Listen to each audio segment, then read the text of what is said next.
തമിഴ്നാട്ടിൽ എങ്ങനെ പ്രശ്നം ഉണ്ടാക്കാൻ കഴിയും, ഏതൊക്കെ സ്ഥലങ്ങളൊക്കെ ഐഡൻറ്റിഫൈ ചെയ്തിരിക്കുകയാണ്, അവിടെ എല്ലാം കേസ് കൊടുക്കുക, സംഘർഷം ഉണ്ടാക്കുക എന്ന് പറഞ്ഞ് അവിടെ എല്ലാം ബഹളം ഉണ്ടാക്കാൻ ശ്രമിക്കുകയാണ്. കഴിഞ്ഞ 1-2 വർഷമായിട്ട് നിരന്തരമായി അവിടെ ഈ ദീപത്തൂണിൽ കത്തിക്കണം, ദർഗയുടെ തൊട്ടടുത്തുള്ള ദീപത്തൂണിൽ കത്തിച്ചേ മതിയാവൂ എന്ന പേരിൽ പ്രൊട്ടസ്റ്റുകൾ, പ്രകടനങ്ങൾ, നിയമപരമായ നടപടികളുമായിട്ട് കുറേ ആൾക്കാർ രംഗപ്രവേശം ചെയ്തിരിക്കുകയാണ്. അതുപോലെ ഒരു കുഴപ്പമുണ്ടായിരുന്നില്ല. അവർ അമ്പലത്തിനവിടെ കത്തിക്കുന്നു.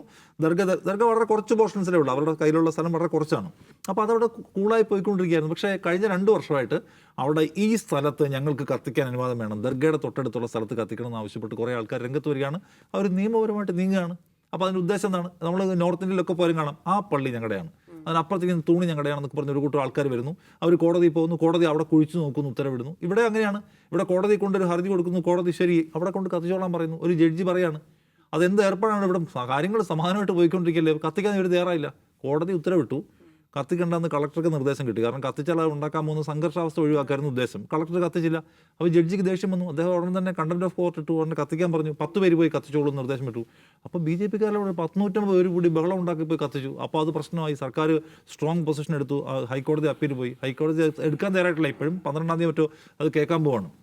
അപ്പോൾ കാണേണ്ട കാര്യം, തമിഴ്നാട്ടിൽ എങ്ങനെ പ്രശ്നം ഉണ്ടാക്കാൻ കഴിയും, ഏതൊക്കെ സ്ഥലങ്ങളൊക്കെ ഐഡൻറ്റിഫൈ ചെയ്തിരിക്കുകയാണ്, അവിടെ എല്ലാം കേസ് കൊടുക്കുക, സംഘർഷം ഉണ്ടാക്കുക എന്ന് പറഞ്ഞ് അവിടെ എല്ലാം ബഹളം ഉണ്ടാക്കാൻ ശ്രമിക്കുകയാണ്. അതിൽ നേരത്തെ അജിൻസ് പറഞ്ഞ ഏറ്റവും പ്രധാനപ്പെട്ട കാര്യം സ്ട്രോങ് പൊസിഷനാണ് എടുത്തിരിക്കുന്നത്. മധുരയിൽ നിങ്ങൾ നല്ല കാര്യം പറഞ്ഞു വന്നാൽ ജനം അംഗീകരിക്കും. വികസനമാണോ കൊണ്ടുവരുന്നത്, ഞങ്ങൾ അംഗീകരിക്കാൻ റെഡിയാണ്.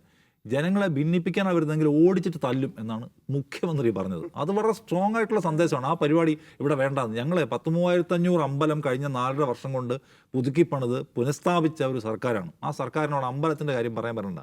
ഇപ്പോൾ കേശവ് കുഞ്ച് എന്ന് പറഞ്ഞ RSN ആസ്ഥാനമുണ്ട് ഡൽഹിയിൽ. അതിന് പാർക്കിംഗ് ഉണ്ടാക്കാൻ വേണ്ടി അവിടെ ഒരു 100 നൂറ്റാണ്ട് പഴക്കമുള്ള ക്ഷേത്രം പൊളിച്ചു കളഞ്ഞ നാട്ടുകാർ പ്രതിഷേധിക്കായിരുന്നു. അപ്പോൾ ആത്മാർത്ഥത ഈ ക്ഷേത്രത്തോടുള്ളത്.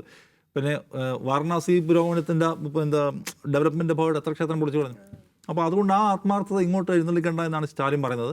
സ്റ്റാലിൻ അത് പറയാനുള്ള പവറുണ്ട്. കാരണം അവിടുത്തെ secular society and majority of Hindu community അദ്ദേഹത്തിന് കൂടെ നിൽക്കുന്നുള്ളതാണ്. അപ്പോൾ ഇത് ഈ ഉദാഹരണം ഒരു ഗവൺമെൻറ് എടുക്കേണ്ട പാഠമെന്നാണ്. പലയിടത്തും സംഭവിക്കുന്നത് എന്തായിരിക്കും, അവരാവശ്യപ്പെട്ടതല്ലേ കത്തിച്ചോട്ടെ, ഇനിയിപ്പോൾ അവരെ കത്തിക്കാൻ സമ്മതിച്ചില്ലെങ്കിൽ അവരെല്ലാം കൂടി ഇളകി വന്നാൽ നമ്മുടെ വോട്ട് പോകുന്നൊക്കെ ചിന്തിക്കുന്നവർ വലിയ പുരോഗമന സമൂഹം ഇവിടെ എല്ലായിടത്തും ഉണ്ടായിരിക്കും.